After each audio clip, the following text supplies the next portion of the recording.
dance is also taking acting classes. So I'd say that I got my start in acting from dancing, because I also believe that art influences art. And so therefore, everything that I had to emote on stage was like the precursor for me learning how to emote just verbally as opposed to physically. From there, I moved from New York to Los Angeles, initially thinking that I would still be a concert dancer, but I started taking acting classes randomly just because I was like, oh, I want to try something new. I might as well. And when I did, I really got bit by the acting bug. And the way that I work is like, I love to dive into any type of education that's a part of like something that I'm interested in doing to see if it's something that I'm interested in doing. I feel like you have to love the craft before you love like what comes with it. So I just took a crazy amount of acting classes, went everywhere in Los Angeles. Eventually I was like, oh, I could do this. Okay. And so from there, I started building the business aspect of it, which is like getting my headshot and a reel and an agent and a manager. And from there, things spiraled or aligned very quickly and organically, to the point where I was like, okay, I was supposed to do this. So yeah. Were you ever discouraged throughout your journey? Yeah. I remember one day I was sitting on my couch talking to a mutual friend of ours, Nikiva, and I was just like, you know what? There are a lot of actors in LA. And it's crazy because most people know this. It's Los Angeles, like, duh, everybody's a waiter.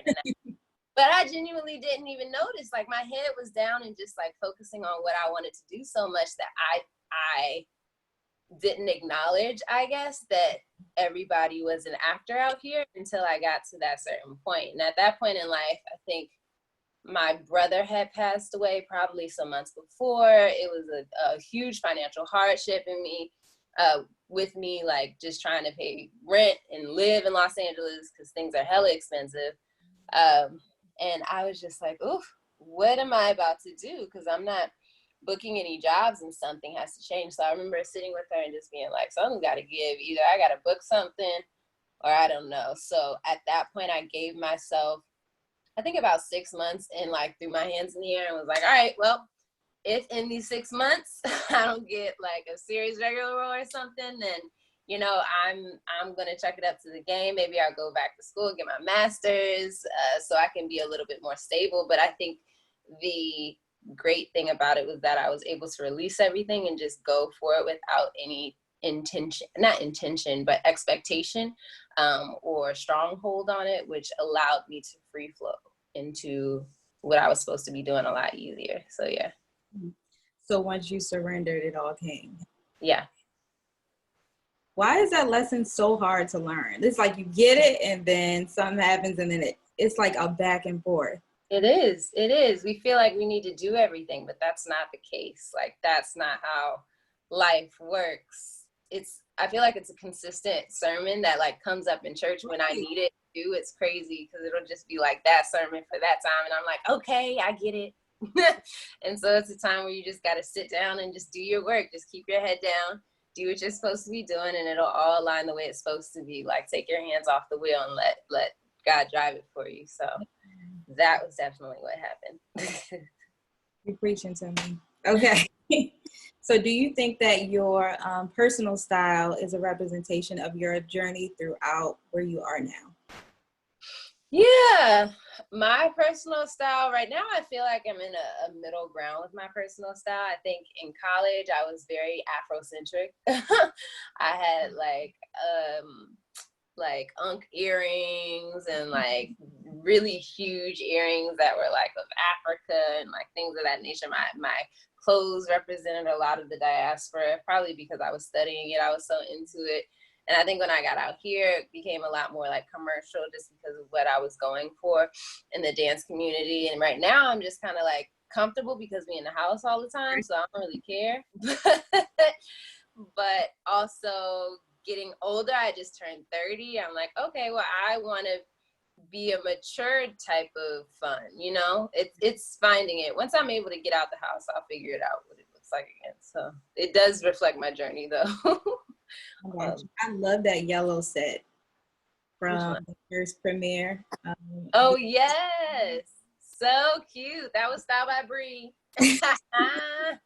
Yellow's my favorite color too. I know. That's why I got that. Okay, so what do you feel is the mindset you need to maintain a positive career and impact the industry? It's kind of what you touched on a little bit. I think that in order to maintain a positive career and mindset in the industry, like, one, you have to be aware that the industry is very up and down and fickle. Nothing will ever be linear. It's never like a 9 to 5 stable thing. So the best thing you can do for yourself is keep yourself stable. Know who you are, know your truth, know who your friends are, know what you want, and keep going up after those things. Know what your principles are, things that are immovable. If you serve a God or the universe, like, know who is above you and stay with those things, stay steadfast in those things, because I feel like if you're going to focus on the industry so much, you're going to get lost because it's consistently moving. So grounding yourself in your truth is the biggest thing in whatever way that you choose to do it. Amen. See, now y'all can see who gives me so much motivation, and like when I need to vent, this is who I call. Okay, so from your perspective, what would you say is the difference in working with a fashion stylist or a costume designer?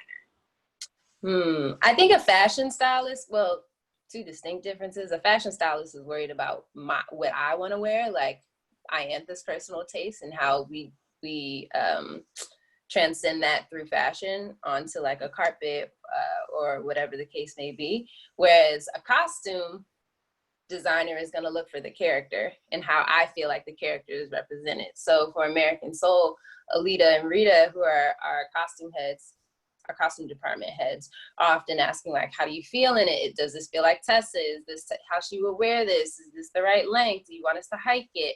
But it's not about Iantha, it's about Tessa. Mm-hmm. Where for a personal stylist, it's about Iantha. How do I feel in it? What do I want to wear? What's my style? How do I want to be seen? Mm-hmm. Would you be able to walk through the process of a stylist working with you for press? Yeah. So I think that it's meaning like from whether they call you or they call your manager or agent, and then the process of getting to your home, doing the fittings. So. Got you. So it definitely depends. Some people, their fittings are in their space. Other people come to my house. But it first starts with my reps reaching out to them. Typically, like, they do the reaching out. They do all the back and forth. My reps will send like a list of things that the stylist needs from me. If it's like my size, bust, shoe size, all of that stuff, and then they'll do all the corresponding until it comes to the fitting time. Either they'll bring everything to me, just depending on like timing and like space, stuff like that, or I'll go to them. We'll do like a prelim fitting of things that I like, and probably will find something in that first fitting. I probably won't have to go more than once. Things are taken to the tailor after that to like get them sized and fitted to how my body is, because it's really important that everything is like snatched to me and it doesn't look like I just pulled it off the shelf and I tried to make it work. Accessories, shoes, all of that is in that process. Like, there's a lot of matching going on during that process, which is really fun. They already have things pulled to my liking. So we've already had a discussion about like what I like, what I don't like, what I see myself in, what the event is. So that's done prelim as well. And then after that, I'll probably get the clothes. If it's like press that's out of town, I'll get it before I leave. But if it's press that's in town, I'll get it the day of the event. They'll have somebody, either assistant or them, they'll bring it to the house and they'll help me get dressed. And then go over the process of when you're on set and they're dressing you for Tessa. So when they're dressing me, like the day on set, honestly, they just kind of put it in my trailer, and they have dressers come around. So it's not the department heads, it's like their assistants who come to each trailer, and they'll put stuff in. they'll pull them when I have to do another scene, and they'll put something else in, they'll steam them. If I break something, they'll come back and they'll have like double sets there. Or if I get a stain on something, they'll fix it really quick. But there are a lot of fittings that come into play before that. I have about probably like 2 really long, like 3-hour fittings before we even start the show. And then every week or every episode, I'll go back in and I'll fit for that episode as well. Mm-hmm. And in that process, that's the department head sitting with me and saying, like, this is what I thought for this episode, and this is why, and this is what, like, they talk about these shoes, I know, and so we put these shoes to match, like, what you're saying, and do you think, and if you don't like it, throw it out, and we'll just go through a ton of stuff, like chucking it, I like it, I don't, I like it, and then it has to go through producers, so I'll take pictures and everything, they'll send the pictures to producers, and the producers essentially choose what they like, and then that's when it comes to my trailer the day of. Yeah.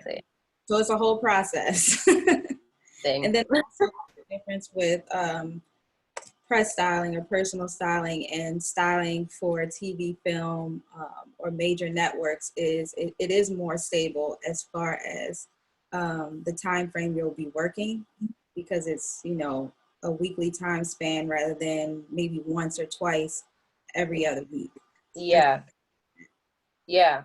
So yeah, if you're working on a television show, like most TV shows are going to shoot for like 3 months, if not longer. Like This Is Us shoots for 9. And so you're working all 9 months. You're getting paid all 9 months consistently, as opposed to, like Bree said, if you're just doing personal styling, then you're styling for one-offs. But I guess the good thing, depending on who you come up with as a personal stylist, I would assume, and you can probably answer this better, is that if you have this like person who is your like muse, I guess, then you're consistently working as they're working and they're building in their career. And so the idea, I assume, would be to have multiple muses.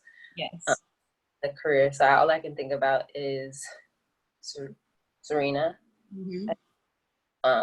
who does like Beyonce, but she also does Chloe and Haley. And so those are her 2 go-tos. I've only worked with her once, but she'll have like little one-offs, but she has enough with those 2 or 3 at hand, I'm sure. Right, and those artists are consistently working too. Does always work. So okay, when being dressed for red carpet or press, what's the number one thing that you consider? Like, what's your go-to or your key piece? I like jewelry. I think that's a big thing for me. Yeah, like really statement piecey jewelry. I think it's really cool to have like big earrings, or I guess it depends on what I'm wearing, but something that is a statement, that shows a little like style, and maybe even the Afrocentric flair that I used to have, but something that's in there with something that is chic, so that it's like a pop underneath, like something that's elegant. Yeah, I love your earrings and your necklaces too. Thank you. Okay, when being dressed for your character, so let's say Tessa, do you feel your outfits bring her more to life within you when you're doing the scenes? Yeah, I mean, especially honestly, for any character, because all the characters I play are pretty different. Like, they're very specific. Like, Tolu is this, like, hippie-esque girl, so she has really different clothing, and you're like, oh, this girl's a little out there, but it's cute still. It's very Free People, Anthropology-ish. But for Tessa, it's a period piece. So for the 70s, you need everything, like every bit of wardrobe to make you feel like you're in the 70s, along with all of the other aspects of production that bring it all together, like production, like design, and then hair, of course, but your clothing is what you're in. So how you feel, like from neck down, that's super important. Yeah. I love the dance scenes. Me too. It's so wild. It's like both of them came to life. Like, yeah, so synonymous.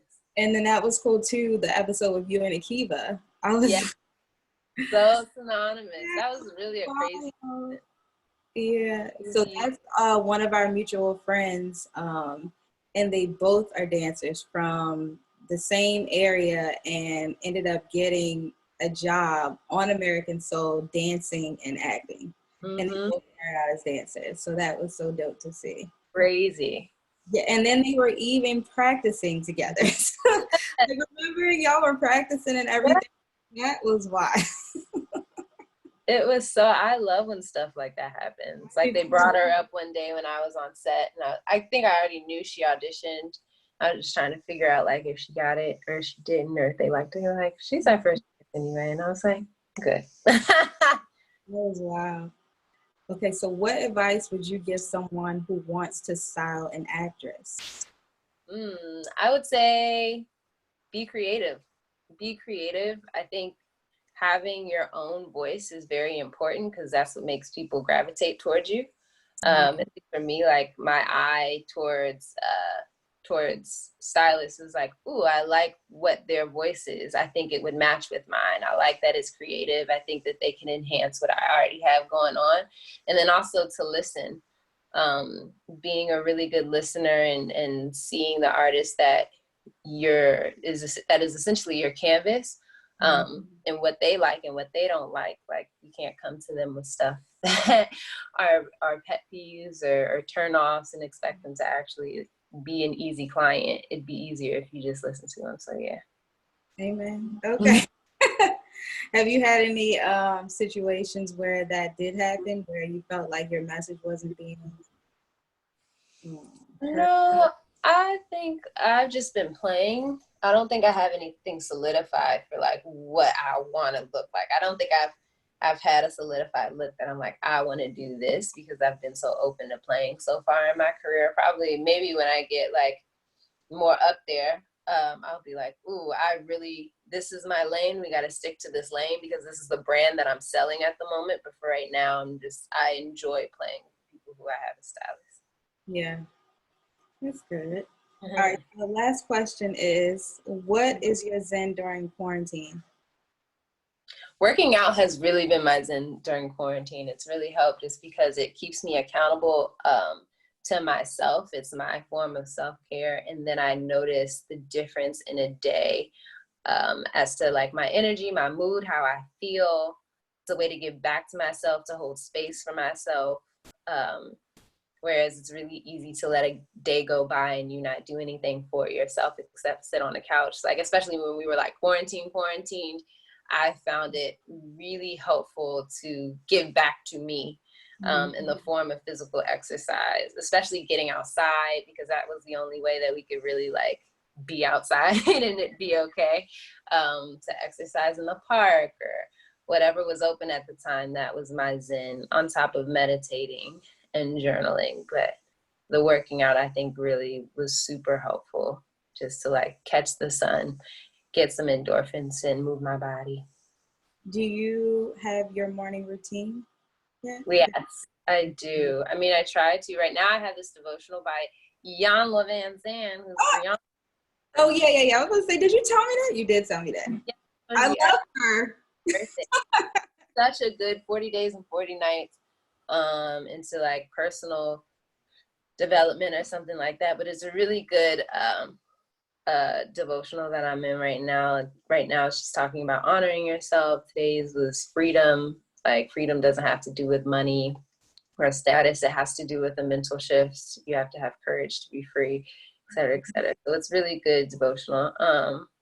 And then I meditate for 10 minutes or more if I have time, and then I typically work out.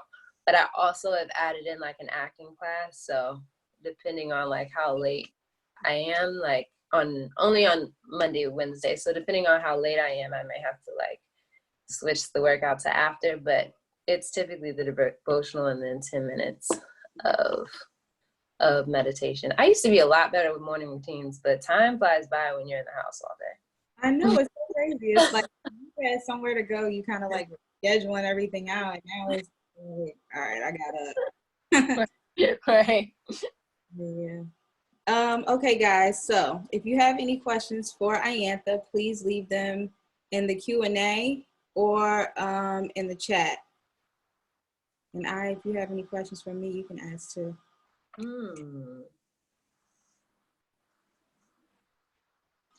What do you think is the most fun about being a personal stylist?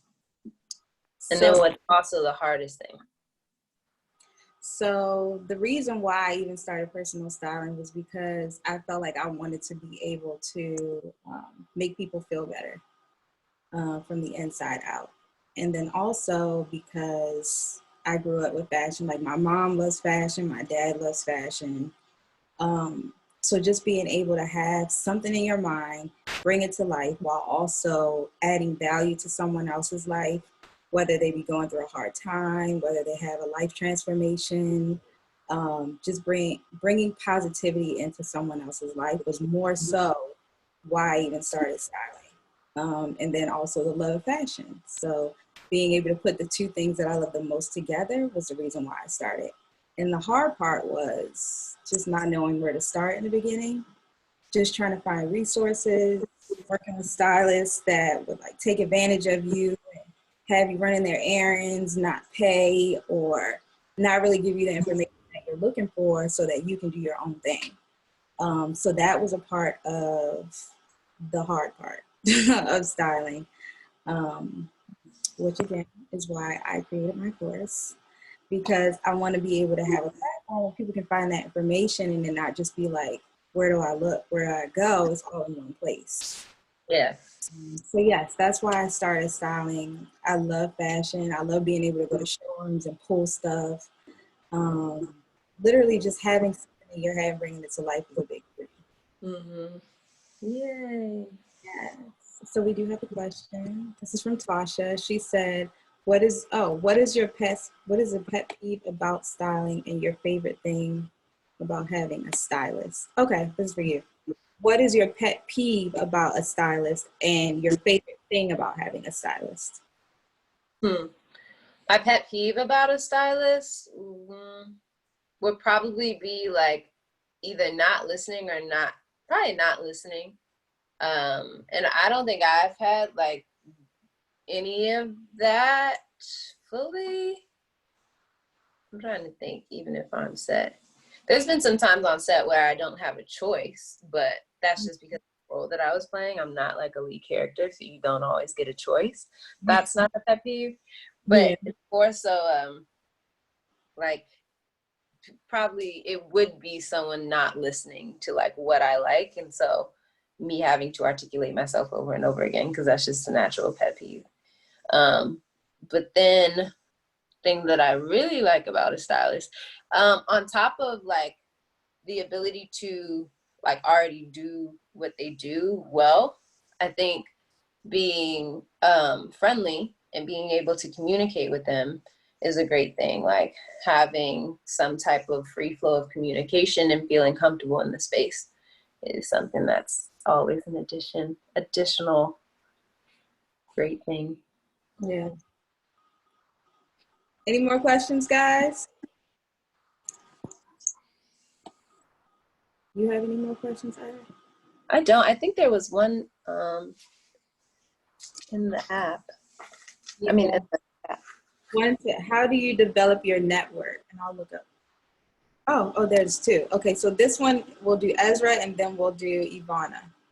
So Ezra said, how do you develop your network? So I guess, how did you build your network in the industry? Oh, the people who are around me, it came pretty organically, and I would definitely say that you would want to make sure that it comes organically to you, just because people can tell when you're trying to develop a network, and it's such a hard term, especially in Los Angeles, to do in a like a upright, like to it's a hard thing to formulate in a non-superficial manner if you're going about it looking for a network. I would say a support system that happens to be aligned with the same things that I'm aligned with is what I have. And doing that just came from me going for my craft, like doing what I wanted to do. I met a lot of my friends who are actors in acting classes. I met them through other friends who I had out here. I wasn't out here looking for a network. It just kind of came to me. So I think as long as you, like I said earlier, stay grounded in your truth and what you want to do and what you want to accomplish, not associated with the glitz and glamour, but like the grounding of who you are and how you want to contribute to society, everything else will kind of align with you. I don't think the networking part, although it is good to have people around you who can help like push you forward in your perspective, like industry, I think it'll come. I think that's secondary to like you knowing yourself and moving forward in that.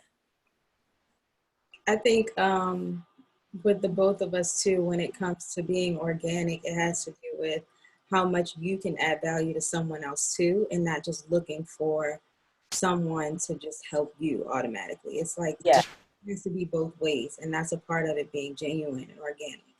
Yeah, I think I also, to add to that, I think a big part of my network were people who were friends. And if I did want to like pick their brains or anything, it would always be like, how can I help you? And I wasn't ever like asking for any help for anything. It'd be like, can we have coffee? I'll pay for it. Do you need any help with what you're doing? Are you building a not-for-profit?